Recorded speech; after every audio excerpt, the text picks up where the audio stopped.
Welcome to the Open Door. Jim Hanink here with panelists Mario Ramos-Reyes and Christopher Zehnder. Today on the Open Door, we bring center stage someone who, from our start, has been hovering in the wings. Dr. Sebastian Mahfood, OP, will be our extraordinary extra special guest. He is the guiding spirit of En Route Books and Media. He is also vice president at Holy Apostles Seminary and College in Cromwell, Connecticut. We know him best as our good friend Sebastian. Let's begin with prayer. Come, Holy Spirit, fill the hearts of your faithful and enkindle in them the fire of your love. Send forth your Spirit, and they shall be created, and you shall renew the face of the earth. Let us pray. O God, who has taught the hearts of the faithful by the light of the Holy Spirit, grant that by the gift of the same Spirit, we may be always truly wise and ever rejoice in his consolation. Through Christ our Lord. Amen. Sebastian, could you start by telling us a bit about your background? Where were you raised? I was born and raised in Tyler, Texas, in the belt buckle of the Southern Baptist Bible Belt. Our Catholic diocese there, I think there's only 3% of the entire diocese that's Catholic. So those of us who were Catholic growing up in East Texas were a very tight-knit group. I went to St. Gregory Cathedral School for my elementary school years. For kindergarten, mostly, it's the best 4 years of my life. And right now I've been asked to return. Well, it was a couple of years ago, but I'm still in the position as the board chair for the advisory board for the cathedral school. So that's just been a delight, reconnecting with my roots, with the school that loved me first. So yeah, my heart is still there. My heart is in the place where I lived and for all the formative years of my life. And I've been away for about half my life now. I moved to St. Louis in 1997, so I've been here 24 years. But I'm not geographically bound. You know, I work in Connecticut for the full past decade, and I bounce all over the country doing one thing or another. But when I want to go somewhere and relax, I go to Texas. Gosh, I believe you. Incidentally, I've raised my children to understand that they're Texan expatriates. And that one day they will return to the promised land. Now, before we go ahead, let's linger a bit in the promised land. Has East Texas faced any problems? Well, you know, we had a bit of a power outage earlier this spring, but we got through it. My entire family rallied, and you're going to see a cat every now and then walk in front of my screen until it gets bored being up here. My apologies for that. You were talking about the spirit earlier, and the spirit moves the cat as the spirit will. So what kind of problems are you thinking about? Well, I'm thinking that in the popular imagination, East Texas with the Deep South and seen as sharing in some of the unhappy legacy of the Deep South. And we're talking rednecks here. Is there anything you want to say about that, Sebastian, before we move forward? Well, first off, I am a redneck. You know, when I turn around. Right. When I go down to Texas, it takes me about 3 or 4 days to get my accent back, but it do come. So I had to go through major accent reduction therapy when I was in a Peace Corps volunteer in North Africa, because there's certain North African words you just cannot say with an East Texan twang. So by the time I returned to Texas, my family thought that I had the accent. And I said, oh. So I've cultivated a crisp, clear Midwestern accent. Well, that's good. That's a good choice. Right. Um, but in terms of the Deep South, this past summer in 2020, when all of the unrest was occurring because of the George Floyd incident and what was happening in the nation as the country tried to recalibrate a little bit, in fact, jettison that history. My high school was called Robert E. Lee High School. Just to give you a sense of where I was educated. And they changed the name of the high school, the Tyler Independent School District Board this past summer, to be Tyler Legacy or Legacy High, which is interesting. You know, it still has the word Lee in it, legacy. But it's a recalibration of Tyler itself to respond to this national mood. So, so that was probably the most striking thing about Tyler that I've experienced in the past year. The willingness to change the name of a high school that's been named, as far as I know, Robert E. Lee for as long as Tyler's been around with that high school. So. Mario, you want to lead us forward? Yes. What is your educational background? Are you a philosopher, administrator, historian? Yes. All of the above. So well, I told you that my very first school was St. Gregory Cathedral School. And so, you know, where they say that most of the important things you learned in life, you learned in kindergarten. Well, I kept having to relearn that lesson, let me tell you.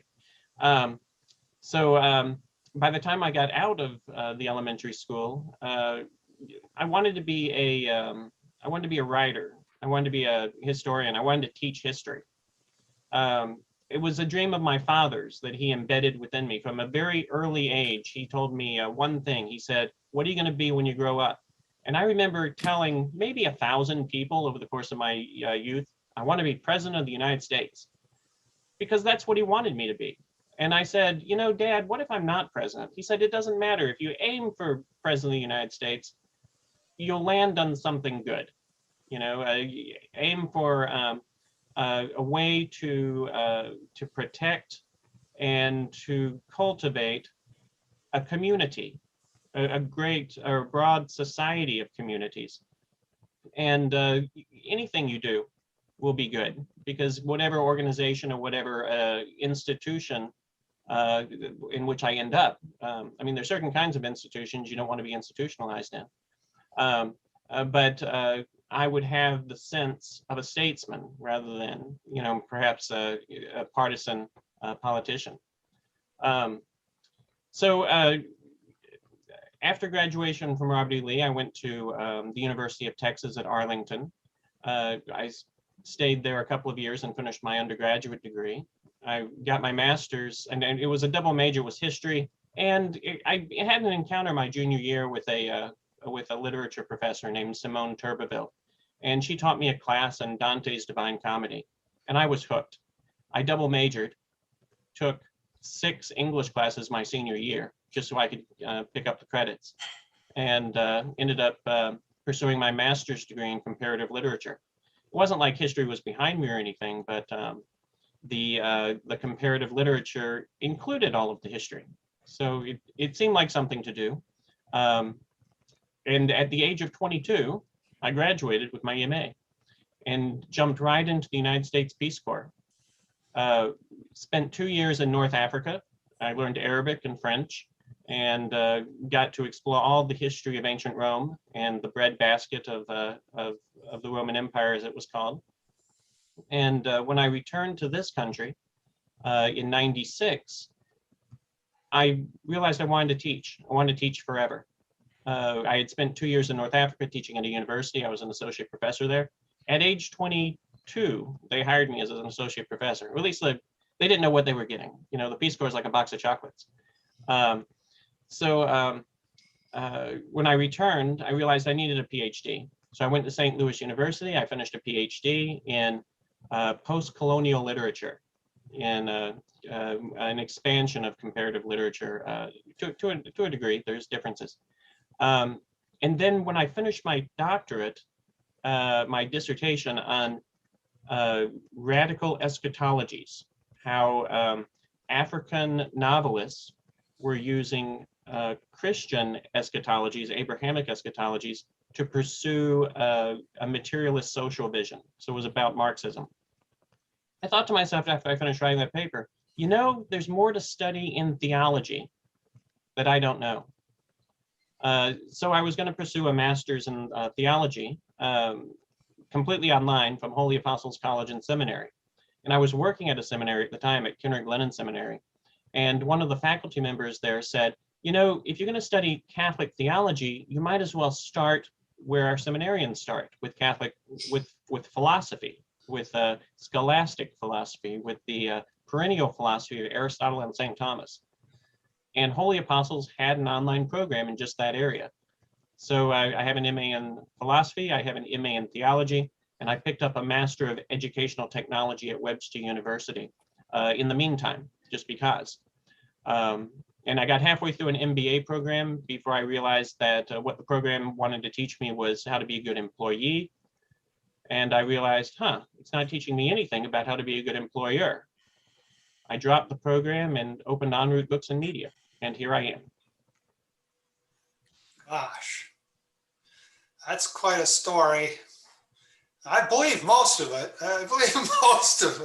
Well, you know the beginning of Singing in the Rain, where the main character is talking about everything in dignity, you know, and you get this glorified, rosy picture of his whole life, and then you actually see the vaudeville stuff that he had to do to get to where he was. That's there's a lot of that in the background too. You know, I was a professional wrestler just to pay my way through college. That's another story, which departs from the kinds of questions you asked.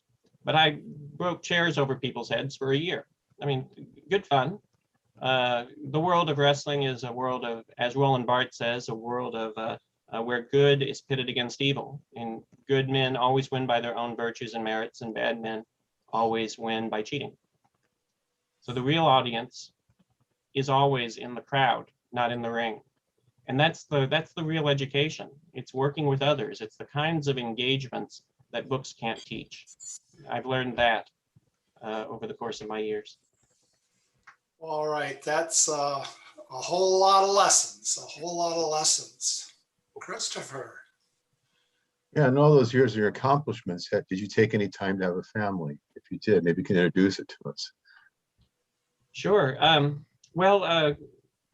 I'll tell you first about the family that took time to have me.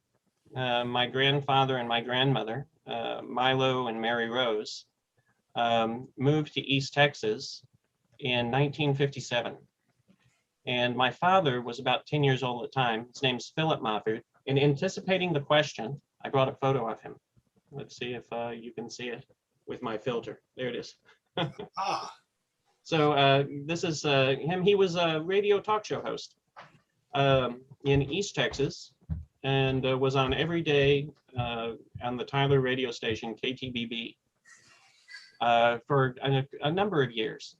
And one of the things that he liked to do was engage interesting people. And I thought to myself, that would be an interesting thing to do one day, to have a radio show or a radio program and begin engaging interesting people, to let their stories be known. And that marked me my whole life. And I'll talk a little bit about that when we get into En route Books and Media and WCAT Radio. Philip Mahfood died in 2004. My mother, Suzanne, is remarried to Paul. Her name is Suzanne Baldwin.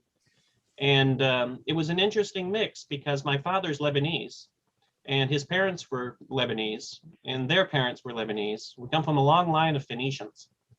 And my mother's family were East Texan. They were daughters of the Revolution, daughters of the Second War for American Independence, who have popularly known, and rather crassly, I think, as the American Civil War. She's daughter of the Texas Revolution. I mean, really, her family got into every single major battle against the people they were living with anytime one of those battles presented themselves. Her family came from Stephen F. Austin's trek of 300 families down from Tennessee. So her family had been there a while. They were well established. They had women's socials. They had an entire matriarchal structure that ran from East Texas all the way to Georgia. And my father entered that family as sort of a, the odd man out. They didn't quite know what to do with him.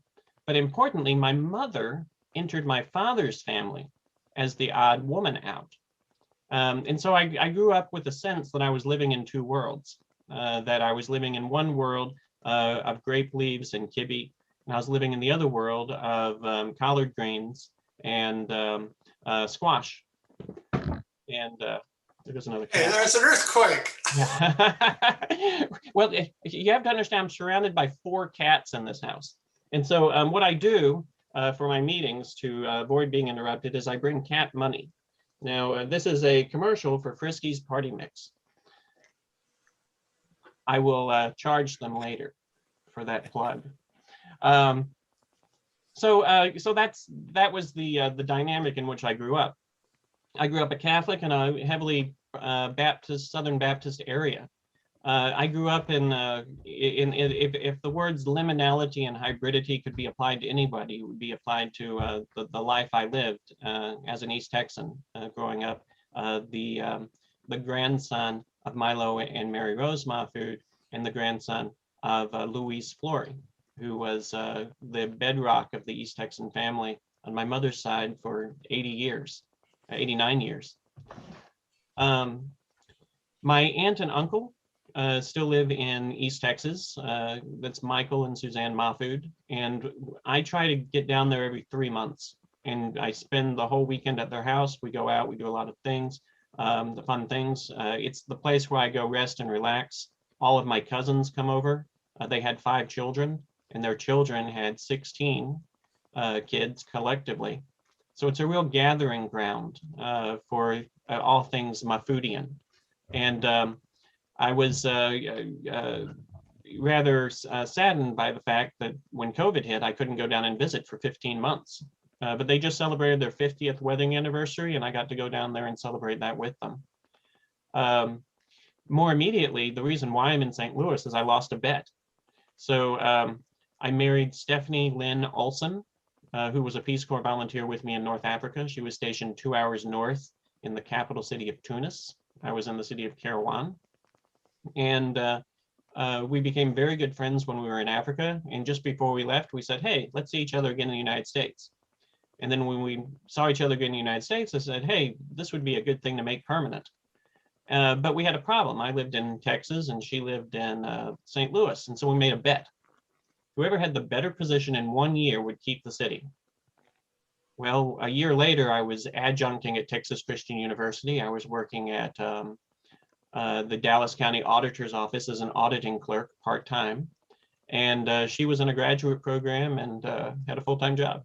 So I packed up the few items I had and moved to North. And I was told after I got married by my great-grandmother, whom we called Mama, she was a tobacco-spitting, cane-wielding force to be reckoned with. And she called me over one day, waving her cane in the air, saying, Seba, you gonna marry yourself a Yankee. And then she spit in her can. That was the end of that discussion. That's great. We've had 2 children, Alexander and Eva. And Alexander's 16 years old and Eva is 12. So that's the family. Very good.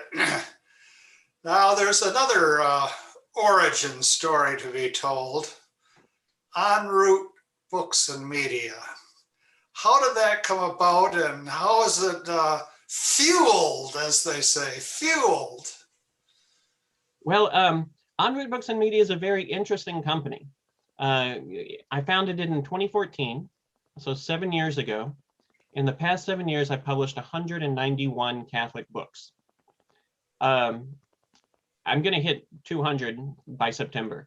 That's just inevitable. I've got so many people contacting me saying, hey, I've written a book. How do I go about working it?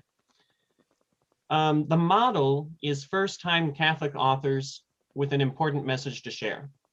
A message that they feel just has to get out there, but that will not get out there under traditional publishing houses. And part of the reason why is that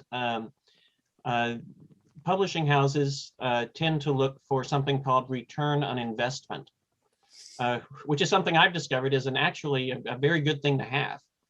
But over the past 7 years, publishing 191 books, I've somehow managed to sustain the company.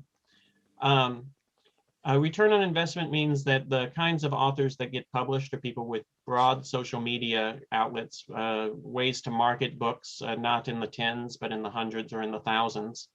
I know one publishing house that requires its authors to commit to selling at least 3,500 copies of a book. And most Catholic authors, or most first-time authors, will sell maybe 100 copies of their book in their lifetime, 6 of which will be sold to their mother, who will buy it out of pity or pride. But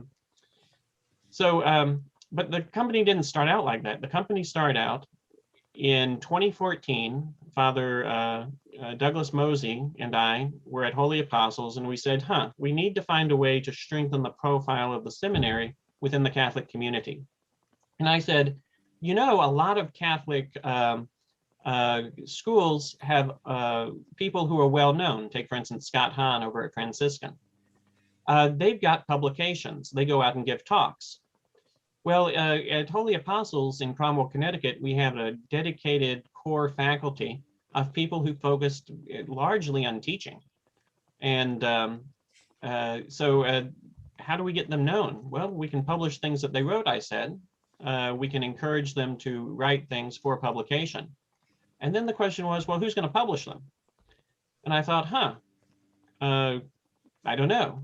And then my dear friend Rhonda Chervin came up with the answer. She said, why don't we open a publishing house and we'll publish all of the works from all of our faculty. And the first work we'll publish is a work by me and her on Catholic realism. And the idea came to her when the book that we had written, we sent it to our friend Father Fessio over at Ignatius. And Father Fessio said, well, it's not the kind of book that he would publish, but good luck. And so I said, Father Fessio, if I were to open a publishing house, what are 2 things that I should focus on? He said, quality and marketing.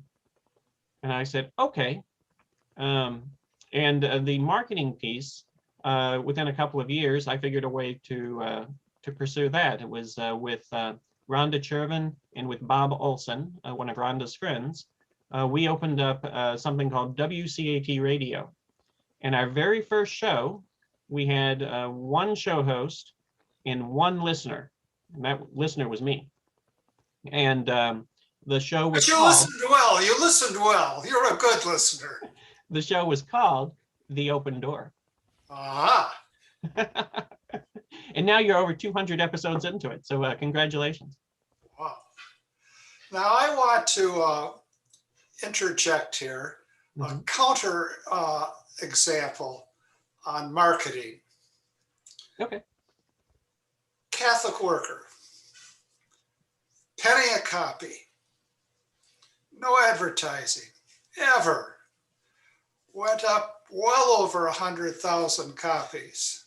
Penny a copy, but to put you on the tab if you didn't have the penny. How in the dickens did they do it? They didn't know anything about marketing. They still don't. Recently here in California, there was a Catholic worker reunion and they had a theme. Marketers like themes. The theme was still crazy after all these years. So how about marketing in that sense? Is there any hope for it? I love the idea. We give away a lot. in terms of the books that we publish. Yeah, I price them as low as possible with a very thin profit margin. Um, there are certain organizations that have facilitated the giveaway of a lot of books. One of the books that we published last year, we sent 1,800 copies of it to all of the bishops and vocation directors and seminaries, Catholic seminaries in the country. And we didn't charge them. We had a grant, and the grant covered the expenses. That book is called Spiritual Husbands, Spiritual Fathers. The Human Life Foundation worked on the publication of a book called Fun Is Not Enough by Francis Canavan. Dawn Eden Goldstein served as the editor of that book. And we gave away maybe 1,000 copies. These books are available at enroutebooksandmedia.com, but the idea was to disseminate as much as possible, as cheaply as possible. We have a few of the authors who did audio books, and we gave away the audio books on our website at WCATradio.com, serializing them like Charles Dickens did, so that if you didn't have the money for the book, you could go and listen to the entire book for free. And the idea was, it was a marketing strategy. People who listen to the first half of the book may want to get the book and read it and keep it as a reference. So I love the idea that you just gave of the Catholic worker, that example of a penny a copy and no advertising. As far as shoestring budgets go, I don't think you could get more shoestring than that until you hit En Route Books and Media and WCAT Radio. All right. Mario, take us forward. There's a lot more to this story. Yes, it's very interesting. I have a question about Holy Apostle College and Seminary, which I think I have some relationship to that institution, but that's another story. What is the role that that institution, do you think, is playing into the Catholic world? Holy Apostles, I call it a gift to the church. And it's on the same model. We have very inexpensive education with quality faculty members. So in 2015, we lowered our tuition 28%. And that, again, that was a promotional or marketing strategy. The idea was to keep pace with Southern New Hampshire University, which had courses at $320 a credit hour. And ours were higher, so we dropped them, $320 a credit hour, and we kept that for 4 years, for as long as we could. We've raised it a little bit since, but the idea was to provide quality education at an affordable price, because we believe that a debt-free graduate is a gift to the church. So this is our chapel behind me. This is what I'm sitting in front of in terms of my background. This chapel was built in 2010. And we completely paid it off just recently, this past year. And we were able to do it because of the business model. When I entered Holy Apostles in 2011 as the interim director of distance learning, I entered an online program that had 2 MAs, an MA in philosophy and an MA in theology. And I just completed them. It was like those commercials where you've got the guy who says, I liked it so much, I bought the program. I bought the business. So we had hit $150,000 in 2011. That was what those tuition revenues and everything gave us after all the dust had cleared. This year we're going to break $3.5 million. That's in 10 years. That's how we've grown. We've added undergraduate programs. We added a Master of Arts in Pastoral Studies. So that's a ministerial program. We're getting ready to launch a 100% online, fully accredited by the Association of Theological Schools and the New England Commission of Higher Education, a Master of Divinity program for laity.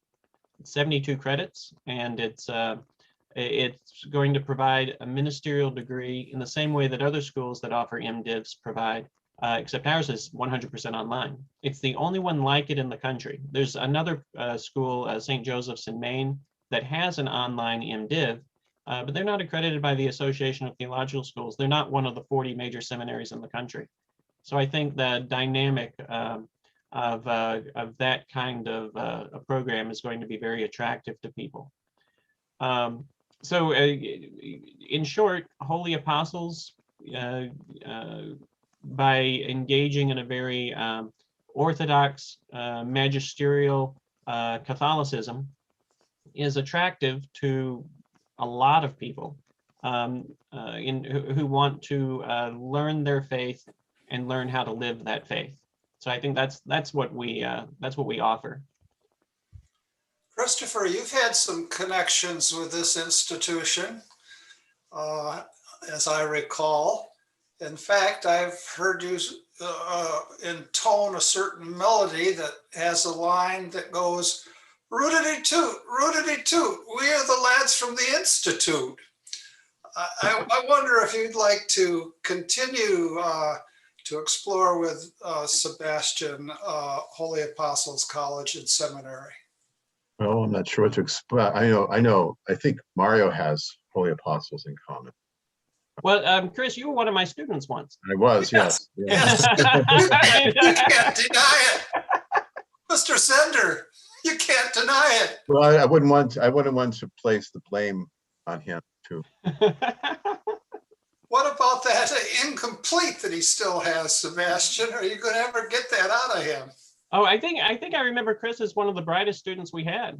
So thank you, Chris, for demonstrating a lived faith by moving from your program of study, post-graduation, into this wonderful online ministry you've got called WCAT's Radio's The Open Door. And I've been able to make a living off it. No. Well, that's part of my business model too, cheap labor. Yeah, well, yeah, I mean, my We're hard Scrabble. We're a hard Scrabble group. Right. Well, it's cheap to live in Ohio. Maybe you and I have in common, Sebastian, which even Mario doesn't have in common. Whoa. Is the fact that we're lay Dominicans, and I think you're professed, and I'm only in temporary promises. But maybe you can tell us something about the vocation of a lay Dominican, especially in relation to what you do, and what led you to become a lay Dominican, and what the thing actually is for people who might not know. Oh, sure, yeah. Well, when I landed in St. Louis, again, I lost a bet. So this is God's sense of humor and his providence. The first full-time job I was able to find was at Kendrick Glennon Seminary as an educational technologist and an instructional designer of sorts. But what I mostly did was I worked with faculty to teach them how to use appropriate technologies within their on-campus teaching and learning environments. That's the line. So within a few years, I trained all the faculty and all the students on smart classrooms, on the use of presentation software, on changing the educational model from one that was rote lecture, where the professor would just lecture to the students and the students would write down what it is that they heard, come from the pulpit, as it were, or the dais in the class. Who would want to change that model? Who in the world would want to tinker with that? It's got its promises, it's got its advantages. You get to learn or absorb the wisdom of somebody who's been studying a particular topic for a long time. But it disadvantages, you don't get to interact with it very well. And you get up from class, you go to the library, you write a paper, you submit the paper, the professor marks the paper.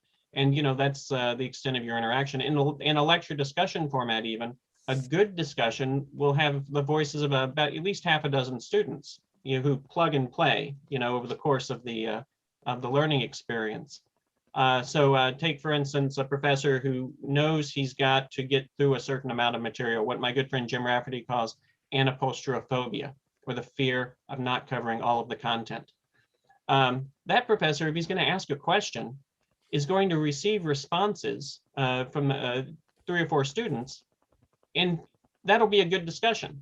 But 25 students in the classroom, 21 of them didn't say a word. 21 of them didn't engage verbally with the back and forth with the professor. And it doesn't matter what the students say. The professor is going to move to the next slide on his PowerPoint. And it's like that story that Plato tells of the Phaedrus. where he has Socrates say, look, you can stubbornly argue with a text all day long, and it's not going to change what it's saying. If you want something transformative, engage in dialogue with the person who is in the city. Don't go out to the country to read what the person wrote, because you can't talk to the text. So within a few years of that, the Holy or Kendrick Glennon Seminary's teaching and learning community was geared for the 21st century. And then in 2006, a friend of mine, Bernie Stratman, said, what do you think about, and he was the head of the National Catholic Educational Association Seminary Department at the time, and I had started writing for his journal, the Seminary Journal. He said, what do you think about putting together a structure that would network all of the seminaries together so that somebody could offer a class in California that somebody in St. Louis could take and receive transfer credit for? And I said, so something like a Catholic distance learning network. And he said, yeah. So I pitched the idea to the Wabash Center out in Indianapolis, actually Crawfordsville, Indiana, and they funded it. They gave me $70,000 to train what at the time the proposal was 30 faculty members in Catholic seminaries around the country. By the time the grant money ran out, we had trained 87 faculty members in 25 seminaries on how to offer at least one online course.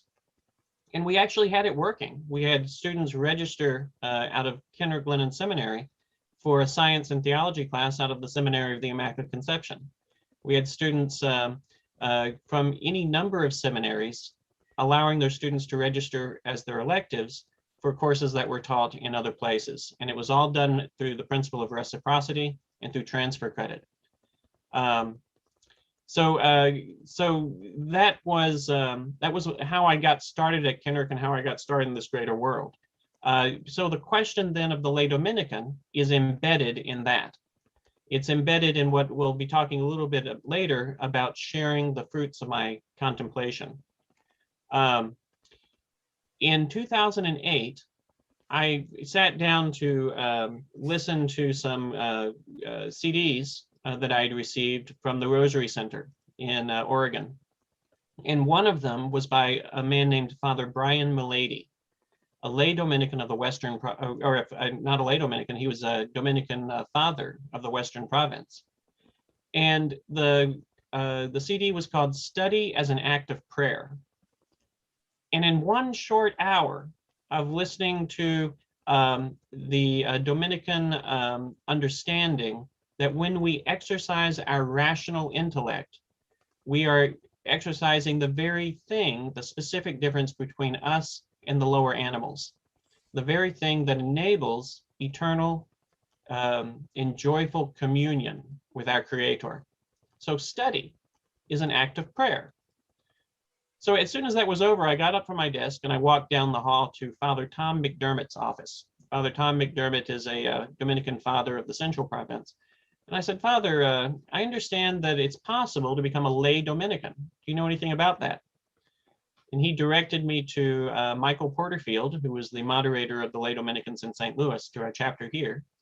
And I went to one meeting and was hooked. I was received in 2008 in that fall term. And I took my temporary profession a year later.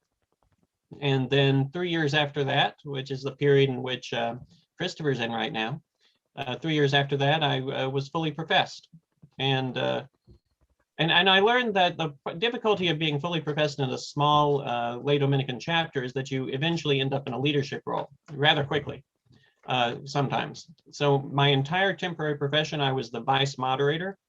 And I kept saying, but there's no vice to moderate here.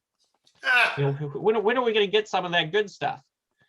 And the next 6 years I spent as the moderator of the group.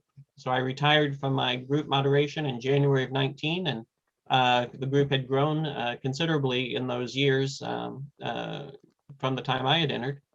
And we had a new leadership team that was ready to go. And they are just incredible. Ken and Flora Wilsker are now part of the chapter council, and Ken is the moderator and Flora is the treasurer. And I don't think we've ever had more donations or money in our treasury, or people considering a life of the lay Dominicans in our chapter since the two of them came on board.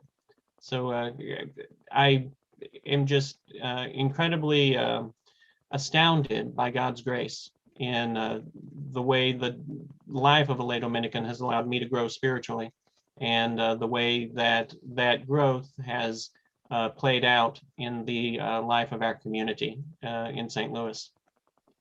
Christopher, do you have some follow-ups on that? Yeah, my wife and I are, like I said, we're our first profession, our 3-year trial period, I guess. And we were attracted to it primarily. Actually, we were first attracted to being Benedictine oblates, but we could never find a monastery to make the oblation. And we moved to Columbus here, and that's Columbus, Ohio, where we have St. Patrick's, which is one of the premier Dominican parishes in the Eastern Province, and they had a lay Dominican group, so we joined. I think one thing that's interesting that people don't understand is that lay Dominicans are not just like a Dominican club. It's attached to the priests of the order, who are actually members of the order. We're actually full-fledged members of the order. With we take promises but not vows, but you have to go through the even Holy See in order to be removed from your promises. So it's actually a very, very serious commitment, and it's actually becoming basically a member of a religious order. Well, you know, as lay Dominicans, we're in the world, but we're not necessarily of the world. You know, we are people who work in regular jobs, who engage in regular relationships. We're married, we have children. But we embrace that understanding of co-responsibility with the clergy. And as you said, it's not like we're paraprofessionals in a professional world. We're full members of the Dominican community. And it's good to engage in anything we do in the fullness of what we're doing. So I'm delighted, Christopher, that you are on this path and that you are on your way to a full profession and to a lifelong commitment. Mario, I wonder, this is a spur of the moment thought, but I wonder if you'd like to do a compare and contrast communion and liberation and the lay Dominican.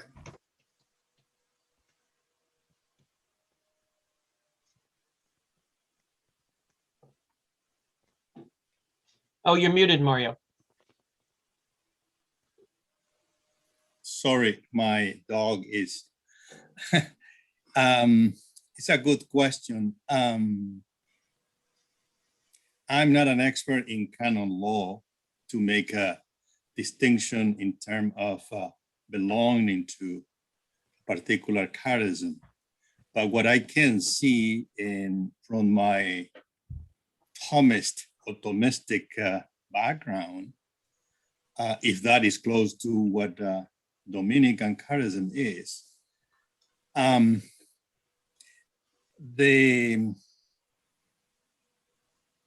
anyone who is a member,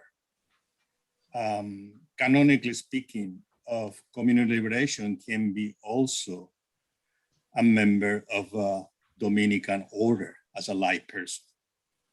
In other words, the charism of community liberation is such that you encounter Christ as an experience. Through that, you go through a different way of educating yourself or educating by God's grace in a very particular community, so that you go through different stages, if you will, at your own pace. There is no structured way of that way toward we call perfection. In other words, community liberation is very free in that way. So you mature as your own commitment to that charism is through the identification of Father Giussani Carlson to the church. Now, within this, I think, very large commitment, you can have your own vocation as an intellectual. And that vocation you can exercise whether you belong to an Augustinian third order or Franciscan or Dominican. That is possible.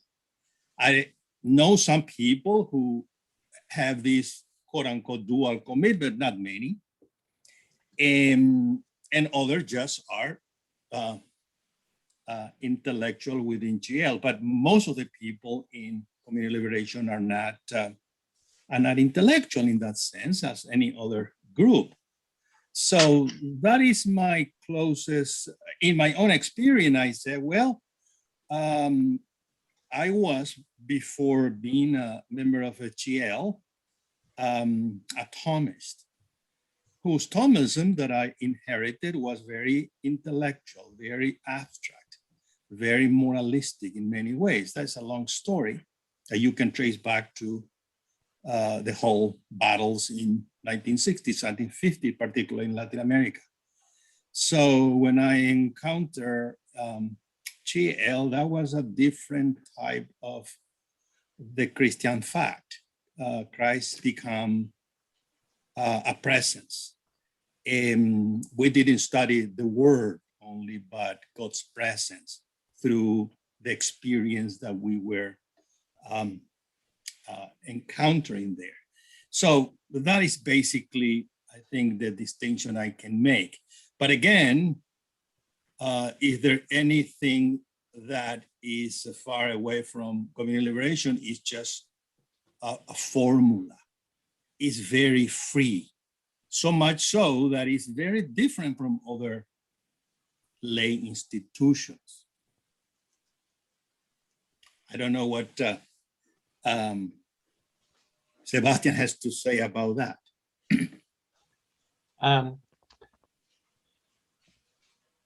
You're talking the differences between a religious order that's third order and other lay institutions? My point, I mean, we can pull canonically out of it. Right. What I'm saying is that if you ask me whether I would, as a member of community liberation, allowed to belong to a third order, my quick answer is yes. Are there many people who do that? I would say no. That's my point. In other words, there's no way by which you cannot do certain things. In other words, you can be a Dominican, profess Dominican priest, and yet belong to community liberation. That's happened. And there are people. That's my point. So you ask me, do I have some attraction to lay Dominican vocation? I say, well, yes and no. I don't know what that means because I didn't encounter that provocation yet. So, but I'm a Thomist. And if you go back and try to compare this to what the founder of community liberation said, well, it's very, very rich. His tradition is Augustinian on one hand, it's Thomist on the other. And so it's, I think it's a unique way of experiencing Christ. Well, it is. And I would venture to say that you have all the makings of a good lay Dominican. And here's why. I'll jump into our mottos. We have 3 mottos. I mean, we got lots of mottos. I was once at a lay Dominican provincial meeting. I was a delegate from our chapter. And somebody at the meeting said, you know, St. Francis once said we should pray without ceasing and when necessary use words. And this delegate sitting next to me started rapping his hand on the table like this and said, you know, I hate it when people say that all the time. We are Dominicans. we must use words.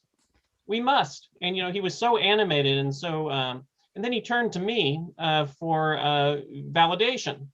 And I looked at him and I said, well, without missing a beat, that goes without saying.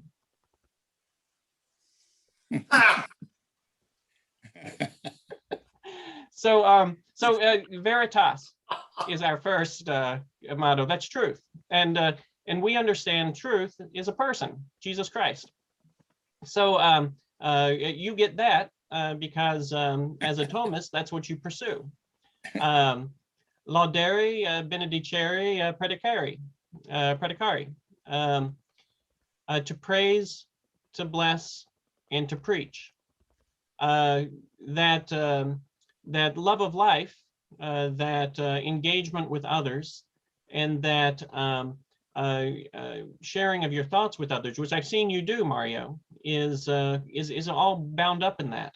And when I say love of life that God gave you, and the love of God and the giver of life, and the love of the Holy Spirit, and all of that. But the third one is, I think, where we've got you. And the fullness of the third one is contemplare et contemplata aliis tradere, to contemplate and to hand on to others the fruits of that contemplation. And I see you do that a lot, Mario, not only in this show, but in the other things that you produce for your students and for your community. To be able to think, to exercise that rational faculty that separates you from the lower animals, all of us who are humans, our human rational faculty, to have a willingness to share your thoughts with others is a great first step. Now, in terms of what kind of thoughts we should contemplate, certainly there's the Liturgy of the Hours, there's the breviary, we pray daily, there's the Rosary that brings us to an understanding of the life of Christ and the importance of Mary and all of that stuff. But I think that that scripture that St. Paul provided something very solid that we can latch onto in Philippians 4:8. He says, finally, brothers, whatever is true, whatever is honorable, whatever is just, whatever is pure, whatever is lovely, whatever is gracious, if there is any excellence, and if there is anything worthy of praise, think about these things. And if you put your mind on those things, you're going to share those things with others just naturally, because as humans, we're not only rational creatures, but we're communicative creatures, we're relational creatures. We were created in relationship for relationship, which is why in Luke 10:27, Christ affirms that we should love God with all our mind, heart, soul, and strength, and love our neighbor as ourselves. And then later, the Apostle John in 1 John 4:20 says, he who says he loves God but not his neighbor is a liar. We love our Creator through the image and likeness that he's provided in his creation, in us, in other humans. And you, Mario, embrace all of these things. So we are happy to welcome you into the lay Dominicans. You're a central province out in Kansas City. There is a chapter there. And we look forward to seeing you at the next meeting. Well, I'm just happy to report that the lay missionaries of charity don't allow for that sort of dual allegiance. In the lay missionaries of charity, you are supposed to focus on the lay missionaries of charity and not have other commitments, for better or for worse. If you're a lay missionary of charity, for one thing, you're supposed to be too poor to be attending meetings all over the place. Now, I want to introduce one contentious note before we end, but it's contentious and constructive at the same time. I know Mario is deeply committed to personalism. And I know that Catholic social thought today is incorporating personalist themes that are really enriching the perennial philosophy of Aristotle and Thomas. And of course, we know that St. John Paul II emphasized the personalist dimension that Thomism should open itself to. And one central consideration with personalism is presence. Now, in looking at the splendid work of Holy Apostles College and Seminary, we see a kind of presence, but it's technologized. And I was kidding you about East Texas as being a two-edged sword. Let me, on that same note, kid you about and poke about a bit and push back a bit. To what extent does the world of the web work against presence, work against the personalist theme? We have this tension between those who say, live and preach only when necessary. And yet what we have when we look at the Gospel of John was, in the beginning was the Word, and the Word was made flesh, a coming together of the two. So I don't know, let me pose this in a different way.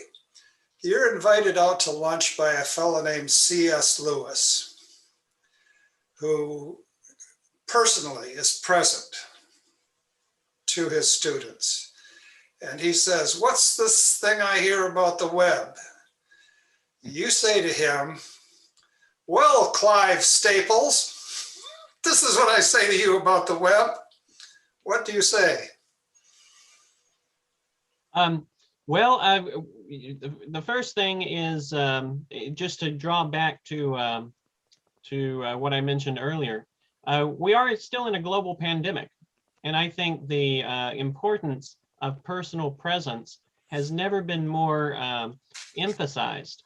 In a time where we're required to social distance, we're not allowed to gather in large groups.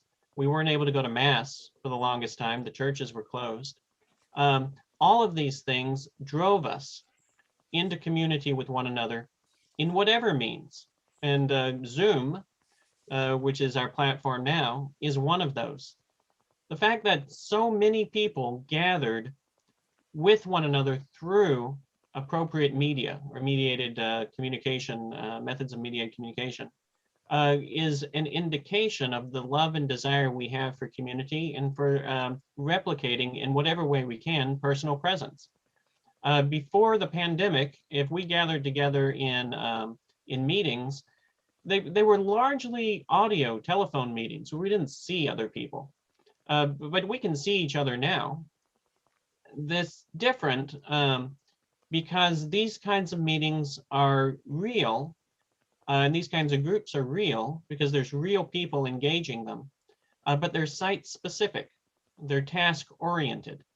And that's different from living in community with people with whom you have chance encounters or whom you can observe in their behavior and in their discussions and in activities that are not necessarily focused on a particular task for the reason why the community gathered at a particular time.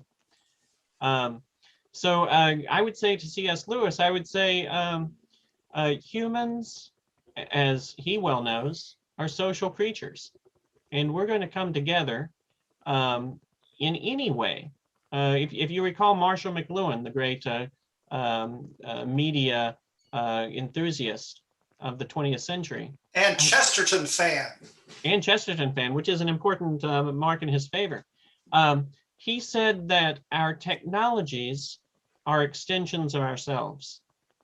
So we have 5 senses, and we extend those senses in multiple directions through the technologies that we use.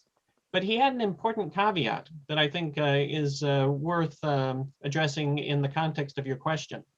He said that all artificial amplifications of the human person necessarily bring about corresponding natural amputations. And he gives some examples. He says we wear glasses, and eventually we can't not wear the glasses. We drive in cars, and eventually we lose our capacity to walk long distances. So any technology that advances us, that amplifies our capacity to engage in anything, there are natural amputations. And so if we can figure out what those natural amputations are for any given purpose. I mean, right now, Mario is in Kansas City, in the heart of the heartland. I think in the geographic center of the planet, actually, Mario, if you look at a globe.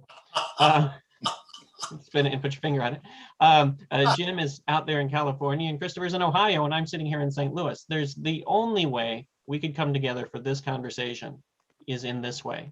I mean, we could have been on the phone and not seen each other, but I mean, this is the best thing to not to our coming together in physical time and space, and going out to a restaurant or going out to have lunch. Sometimes I travel. I traveled a lot before the pandemic. I'd have dinner with my wife through Skype. You know, we'd call each other, we'd sit and we'd talk, and we'd both be eating. So there's an old saying, if you can't be with the one you love, love the one you're with. Well, now you can be with the one you love in many different ways. And one of them is through these kinds of technologies. Thank you. Important insights. We end with the word. Today we have a very short gospel, and I'm intrigued that it involves an argument. One of the things that we often discuss on the Open Door is the role of arguments. This is from the shortest gospel, Mark. As Jesus was teaching in the temple area, he said, "How do the scribes claim that Christ is the son of David?" David himself, inspired by the Holy Spirit, said, "The Lord said to my Lord, sit at my right hand until I place your enemies under your feet." Sit at my right hand until I place your enemies under my feet. Well, interjection as I turn the page. What are we to make of that? David himself calls him Lord. So how is he his son? The great crowd heard this with delight. So words, argument, economy. Thank you very much. We appreciate your coming from the sides of the stage to the center of the stage. Oh, I appreciate your having a center stage for me to come to. So, in closing, you would ask me what if I were to fast forward to the year 2026, what would I be? Ah, yes. I figure I just need to give a plug real quick for a setting or a group that has inspired me a great deal in the time we've known each other. My short answer is I think everybody should have a 5-year plan to work toward. Mine is politics. Aristotle explains near the end of the Nicomachean Ethics that politics is a nobler science than ethics because it deals not just with the individual, but with the whole community. So I was looking for a political party based in the tradition of, say, Christian democracy that embraced the sanctity of life, social justice, community-oriented society, centrality of the family, economic security, care for the environment, and peace and international solidarity. And if there's not a party like that, it would have to be invented. That would be my kind of party. And hot damn, it's been invented. You're talking about the American Solidarity Party. And by way of easy and natural transition, I want to mention that our national convention is coming at the end of June, and Yours Unruly has been invited to speak. I know that somebody who's running for governor of California. Well, it's more of a crawl, more of a crawl. Yeah, Take care, gentlemen. Take care. Right. God bless. take care. Thank you. Thank you, everybody. See ya.